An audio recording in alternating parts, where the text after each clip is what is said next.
an incredible come-from-behind win for the Boston College Eagles over Clemson. We're going to talk all about Brevin Galloway's big shot and what this means for Earl Grant's young tenure at Boston College. All of this and more on today's Locked On Boston College. You are Locked On Boston College, your daily podcast on the Boston College Eagles, part of the Locked On Podcast Network, your team every day.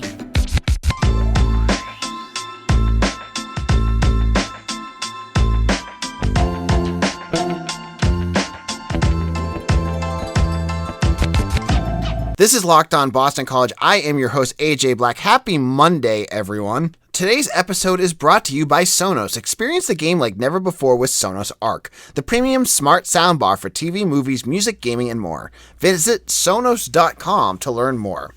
Now, on Saturday, Boston College had a stunning win against the Clemson Tigers. And what was so stunning about this was the manner in which they did it. Boston College was behind 23 points. They came out of the gate looking like absolute garbage, and they turned it all around to win this game. Boston College, this was a game that really is going to define the young tenure of Earl Grant, because it showed the gut and grittiness that he talks about every single week. Earl Grant, he wants to build a team that's resilient, a team that bites and claws and fights. This is exactly that example of that game. So let's talk a little bit about what happened. I'm not going to get into every play-by-play, but basically, Clemson starts out 9-0. Immediately going, you get that PTSD feeling of the Jim Christian years where you're like, oh gosh, this is going to be it. They're going to get blown out of the stadium. They're looking bad, and it just keeps building up.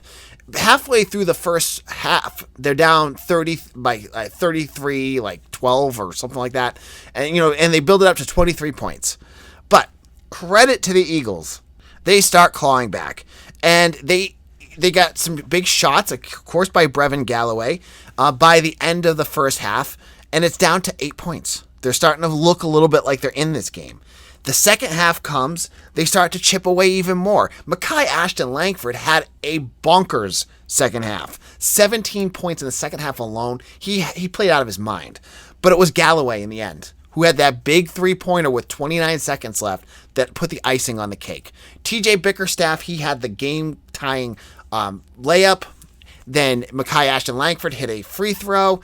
And credit to Clemson, their forward David Collins, who missed one free throw. He's a 50% free throw shooter for Boston College fans that get nightmares watching BC shooters.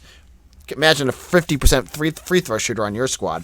He misses one, and then he tries to do the old throw it off the back of the glass to get the ball back, but it's a lane violation against Clemson. Boston College holds on. So that shot by Brevin Galloway, I love that after the game, he has been all over social media, retweeting, tweeting. And you know why this game was so special to him? He's a South Carolina guy. He said he grew up right down the street from Clemson. He played at College of Charlestown in South Carolina. He met Earl Grant at Clemson camp when he was 10 years old. This was a big deal. Earlier this week, he even said that all the players that got their allotment of tickets, they all went to Brevin Galloway's family and friends. For him to hit that shot was such a big deal. And the best part was what he said online afterwards. This wasn't even a planned shot. They had a set play, but Clemson failed to cover him. And he said, screw it, I'm going to hit this shot. And he nailed it. He didn't even hesitate. Now, Galloway, if you're a Boston College fan, you got to love the way he plays. Because, it's the gritty, not pretty way, because he's definitely not the most polished player, but man, is he fun to watch. He really puts everything out there every week. I had to say, he's only been back for 3 or 4 weeks. He's been, trying to get himself back into game shape. He said that, he came back at 70%. Reminds me of Djokovic a little bit, right? But he's back now. He's trying to get into things. His style, I was back at Boston College during the Dudley and Marshall days. He would have fit in so well with that group.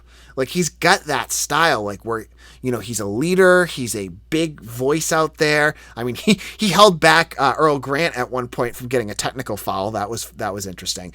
But, he's that kind of guy. He's that guy that is a glue player that does all the little things, but then he'll hit that three-pointer when you need it most. He makes that shot And that is what makes him such a great player to watch.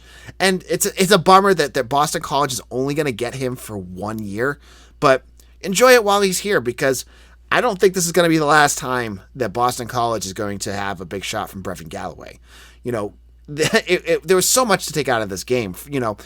That shot came when Clemson, if you look at the I think it was Barstool BC put it up, the chart of the game probability, it was like right around 100% around that, right before that shot, that Clemson was going to win that game.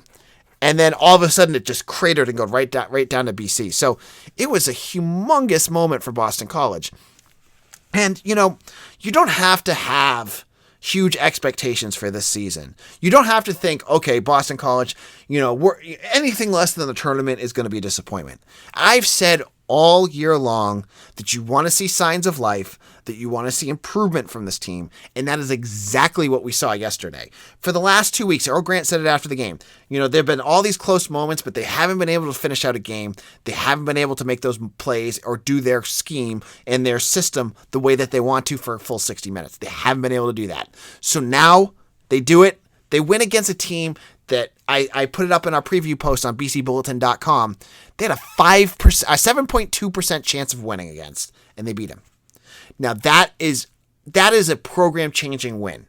That is a win that you can build and sell to recruits, that you can get the fan base into, that you can sell, and that's exactly what Boston College needs right now. They need Earl Grant and that aura, that culture that he's building, because if you watched after that game, it was a big deal for everyone, because it was a big deal for Grant. He has Clemson roots. He used to coach under Brad Brownell. It means quite a bit for Anthony Goins. If you've seen the video on BC men's basketball, he was not near tears. He was in tears after the game. He was an assistant with Clemson up until last year. So you have 3 guys that have Clemson roots, that have roots to South Carolina, that go down there and they win. They do it in dramatic style, and they get Boston College fans back into the system. They get them back into it. So hopefully after this, with the surge hopefully going down in terms of COVID stuff, maybe fans will get back into it. Hopefully the students start showing up. Hopefully the fans start showing up. And I'm not expecting like a huge, next home game. I'm not expecting them to have like a sellout crowd, but maybe get more in, and then you get more in. You got to take baby steps. You can't just jump before you can walk. So this was a fun game. In a weekend, I'm a Patriots fan. I watched the Patriots get smoked after this. With hockey and women's basketball, all have kind of disappointing losses.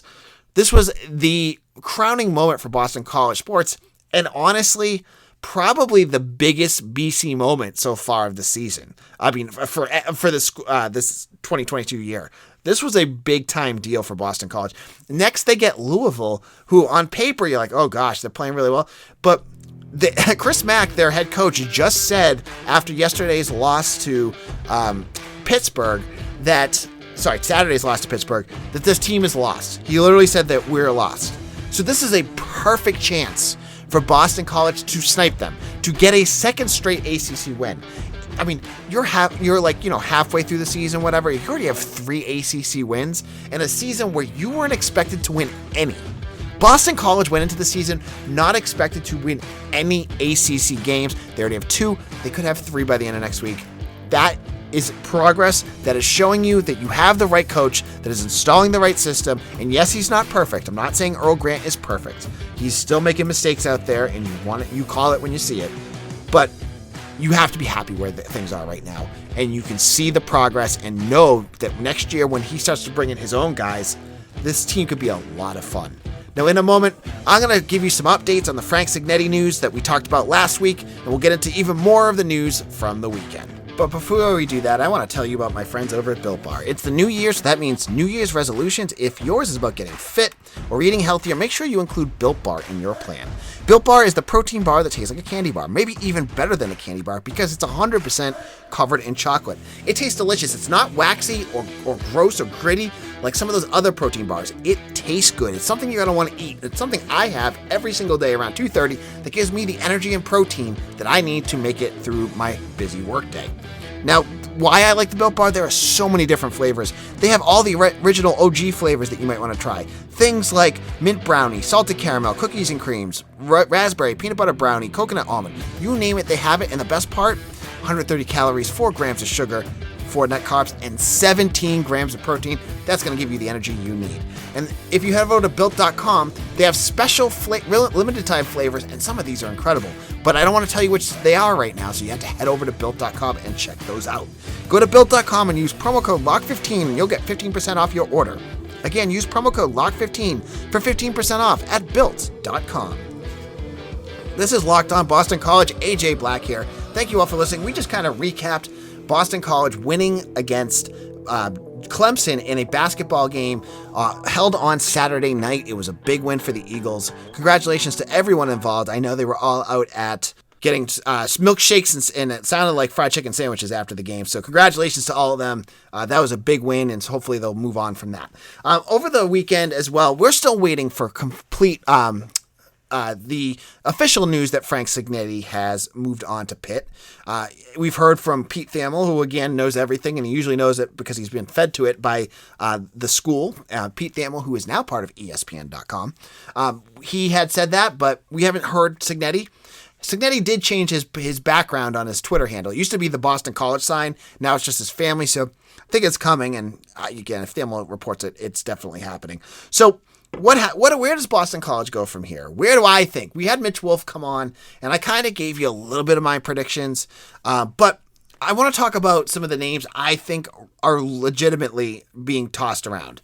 Now, I said all along, I think Boston College is going to go with the safer pick. I think there was a reason that they've had Rod Chudzinski on their squad, just as a special advisor to Hafley, but, he is the perfect person to just bring in to fill that role. And you can just have him come in and basically fill that role. You have Joe Daly teach wide receivers or quarterbacks, and he's a quarterback coach too. And then you can give him a little bit of an increase in bump and pay. And then you have Savon Huggins and Richie Gunnell at running back. So Huggins would be an assistant, but that would be that case. Or do you go with Joe Daly? Joe Daly is an offensive coordinator. He did it at New Mexico. He did it at Liberty. He has that pedigree. He is an up-and-comer in the coaching ranks. He's someone I've heard buzz about in terms of other coaching openings taking him. He was from St. Peter's Prep in New Jersey. He's part of a legendary family of coaches. You don't want to lose him. So if Hafley is thinking like, hey, I like what Daly's doing, I don't want to lose him, he might pick him. I honestly, if I was a betting man, just like what Mitch said, I didn't get a chance to tell you my thoughts. I would put my money on Chudzinski or Daly at this point. There's also the possibility. So that's one way of looking at it. Or, the names that Mitch Wolf brought up, and go back in the archives. You can listen to Friday's episode where he lists quite a few. I mean, Mitch has quite a list. Or you go to bcbulletin.com. We have it all up there too. Mitch talks a lot about guys outside the system. Like if you brought in Brian Hartline from Ohio State, right? First of all, that would be as big of a hire. Honestly, in my opinion, that would be as big of a hire for Boston College as Hafley as head coach, because you're getting Hartline is one of the top positional coaches in the country. He's one of the most high-rising. He's going to be a head coach before you know it. So you bring him in. Not only you bring him in, you could also start to groom him as, if Hafley really is successful, you're bringing Hartline in as the next head coach wouldn't be a bad idea either. So you have some options here, but I don't know. I get the sense from Hafley, being at his press conferences, listening to him talk for 2 years now, asking him questions, getting his thoughts on things. He views the transfer portal as a way to not develop his roster, first of all, right? Like he doesn't want the transfer portal to hinder the development of his players. Part of me thinks strongly that he has that same thought about his coaching staff, right? Like you get guys that start off just like a quarterback that's a third stringer, you want to develop them up to the starter. Same thing with the positional coach, right? You want to develop them and give them the tools to become offensive coordinator and then a head coach somewhere else. I feel like he wants to do that because it's a family. It's the system that he's creating. So I could be completely off. I mean, we haven't had a coaching change yet. This is just based off of the things that Jeff has said at press conferences and in the comments he's made. I just feel like he's going to stick with in-house and support the guys that have been there for 2 years with him and give them the chance to make a name for themselves, to take that next step in the coaching ranks. Because if he's truly about family, he would go with a guy that he knows and trusts, Joe Daly, Rod Chizinski. If he doesn't think those guys are the case, that could be something completely, or they're not ready, that could be something completely different. But what does that say about Daly or Chizinski? Both guys that have had extensive experience at offensive coordinator. I just think this is where he's going to go. I think it just makes sense based off of the things that he said. We'll have to wait and see, though, because, he could go with something completely out of left field and really shock all of us, but we'll have to wait and see what Pete Thamel says, because I'm sure Pete will get it before everyone else does. In our final segment, I'm going to talk about the women's basketball game this weekend. We'll talk about hockey struggles, and Al Washington is off to a new school.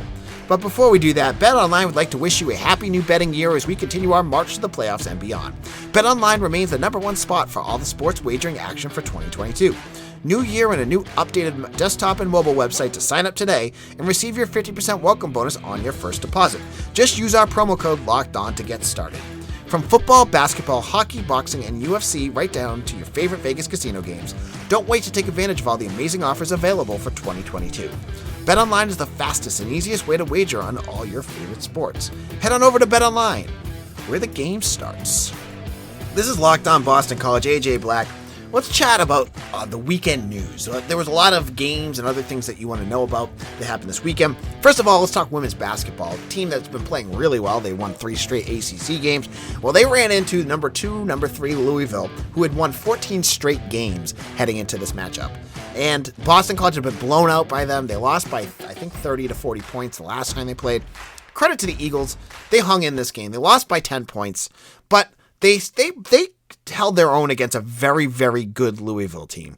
In women's basketball, there are the halves. There's usually like 5 teams in the entire country that are just buzzsaws that are just hard to get through.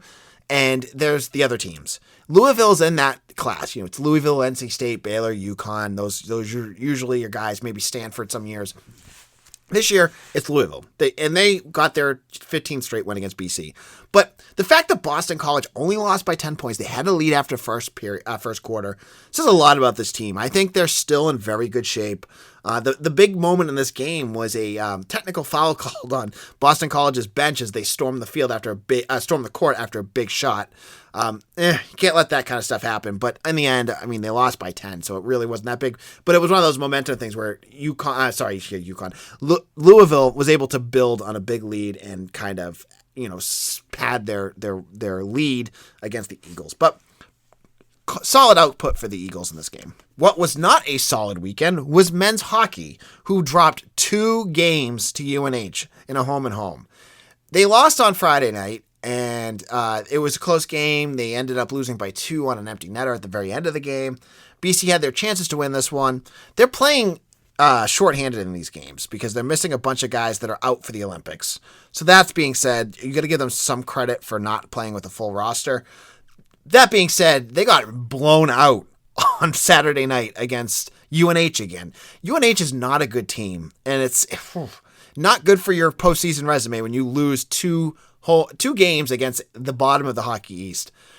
BC's got to figure some stuff out because losing 3 in a row now, they lost to UConn, they lost 2 to UNH, 3 teams that you should have won, that's 6 points you just left off the board.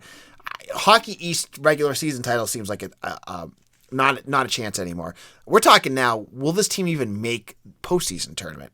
Will they make the NCAAs? That's wishful dreaming. They're going to be heading into the Beanpot in a couple weeks. That's going to be tough. I don't see them winning the Hockey East. I don't see this team doing much of anything, but they need their guys back because missing guys like Jack McBain, Mark McLaughlin, those guys coming up, they're the heart and soul of this offense, and they look lost out there. So a tough couple games, and it's going to be a tough couple of weeks without these guys out there for BC. And finally, let's talk about Al Washington, former Boston College defensive lineman. He was a running backs coach, special teams coach for BC, headed off to Ohio State and Michigan. It was just released last week by the Ohio State Buckeyes. I said along he would not have a hard time finding a job, and he found it in like less than a week because he was just hired on Sunday by Notre Dame. Notre Dame had a defensive line coach open as Mike Elson, their former defensive line coach, joined Jim Harbaugh with the Michigan Wolverines. It made a lot of sense because Marcus Freeman, the new head coach at Notre Dame, worked with Al Washington at Cincinnati. They know each other well. Apparently, he was his number one choice. And so Al Washington's going to be coaching for the Fighting Irish when Boston College faces them next November. So it's kind of a bummer for you Boston College fans that are, big fans of Al Washington. That now that he's wearing, he'll be in the gold come this week. Come next season. And finally, there's a bit of recruiting news.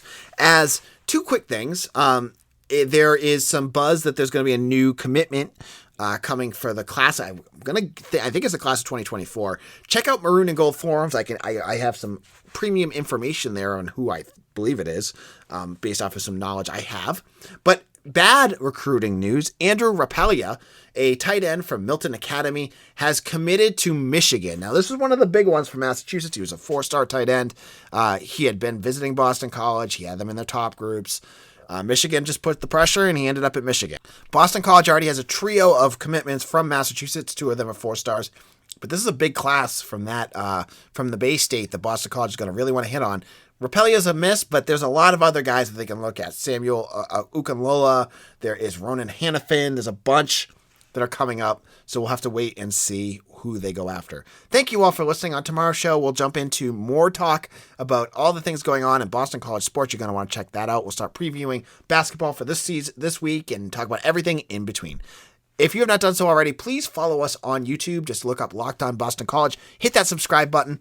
If you do, I appreciate every one of you who've done that. Even if you don't use YouTube, it's a metric that they use to measure, like, hey, how often is Locked On BC going to be found when people look it up. So if you want to help and you say you're not a premium member, this is the easiest way to do it. Just go on to YouTube, hit that subscribe button. It'll help me a ton in monetizing my program. So thank you all for listening. We'll see you all again soon. Make sure to follow me on Twitter at AJBlack_BC or check out the podcast at Locked On BC. We'll see you all again soon. Take care, everyone.